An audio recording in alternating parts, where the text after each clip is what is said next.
Pendant la guerre, ça travaillait, on ne savait pas trop non plus ce qui se trafiquait là-dedans, mais bon, là, ça travaillait bien. Après les années 50, c'est parti. Le reste, tout le Valais se développait. Il y a les barrages qui sont arrivés. Entre autres, à l'Ussouis, il y avait le barrage de Moiry. Donc le troisième pilier qui descendait, le troisième palier qui arrivait. Donc la chute sur Motec, ensuite Vissois et ensuite Chipis. Ça faisait encore une usine supplémentaire en plein Chipis et tout. Donc c'était très intéressant. Là, il y avait du travail. Par contre, après, c'est clair que tous ces problèmes qui ont commencé aussi à surgir, c'était entre autres le problème le plus connu, c'était le fameux problème du fluor, qui a un petit peu secoué le Valais. Par principe, en gros, c'était pas seulement les gens de Saxon, mais enfin, c'était les gens qui avaient les abricots à Saxon, qui n'étaient pas très heureux.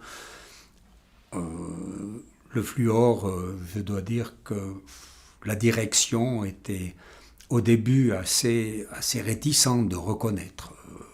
C'était des gens qui venaient de Suisse allemande, c'était pas si simple. Moi, je m'en souviens que le directeur de Martigny, il leur disait un jour, je ne veux pas citer le nom de cette personne, et qui disait si les abricots poussent pas bien en vallée, plantez des bananes. Alors je pense qu'il fallait quand même pas traiter le paysan valaisan comme ça. Il y avait quelque chose et il fallait reconnaître. Alors on a eu cette chance, c'est que tout doucement, cette direction a un petit peu changé. On a vu arriver des Valaisans dans l'usine. On se disait quand même qu'on a des enfants. On aimerait bien qu'ils puissent continuer à vivre en Valais.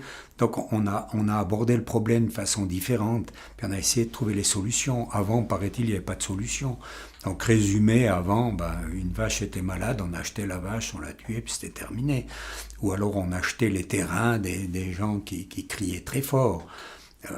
Et ça, je crois que ça a été une mentalité que moi, j'avais pas et que plusieurs personnes avec qui je travaillais ont trouvé que c'était pas le moment. Entre deux, des années 69-73, j'étais au Grand Conseil et je voyais un petit peu les choses aussi un petit peu différemment. J'avais touché un peu de la politique, comme j'ai dit, on était au tennis, on était au football, on était dans toutes ces sociétés et on se rendait compte qu'on ne pouvait pas se permettre de continuer comme ça.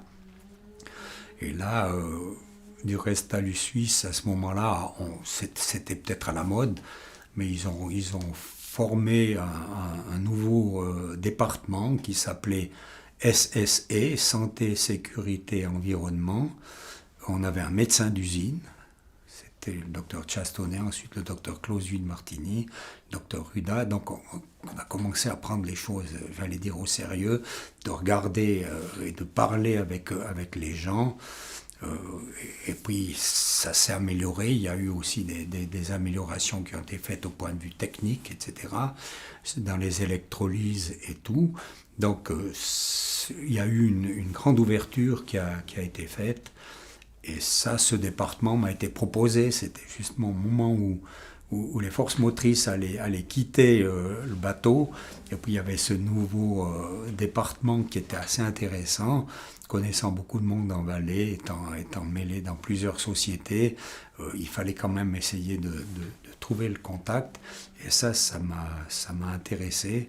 Donc j'ai repris ce département santé, sécurité et environnement. Je ne sais pas si c'était pas j'étais capitaine des pompiers que je connaissais déjà une partie de la sécurité, mais toujours est-il que j'ai repris ce département et c'était un très beau challenge. On avait énormément de problèmes, mais très intéressant. Il fallait aussi se faire aider par l'extérieur parce que c'était surtout un problème de communication. On se rendait compte que chez nous c'était bloqué et c'est là qu'on a travaillé avec une maison de Genève qui était dirigée en son temps par Jean de Lavala, euh, qui faisait une maison de relations publiques. Et c'est avec lui qu'on a commencé à travailler dans les années 75 pour résoudre tout ça, disons pour expliquer, pour essayer de faire le mieux possible, le plus juste possible. Ce qui a fait que c'est pour finir, M. de Lavala est devenu directeur administratif. Ayant mis un pied dedans, il est devenu directeur administratif à l'USuisse. Et après, on a aussi eu le changement de direction avec un nouveau directeur qui était M. Poretti, qui était tessinois.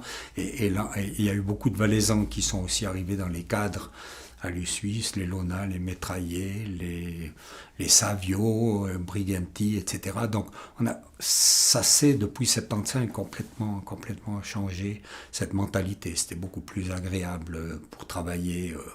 Non pas qu'avant c'était désagréable, mais l'ambiance avait changé. Et puis je pense qu'on s'est rendu compte aussi de la responsabilité d'une grande boîte comme Alu Suisse, au centre du Valais. Il fallait quand même que ça change.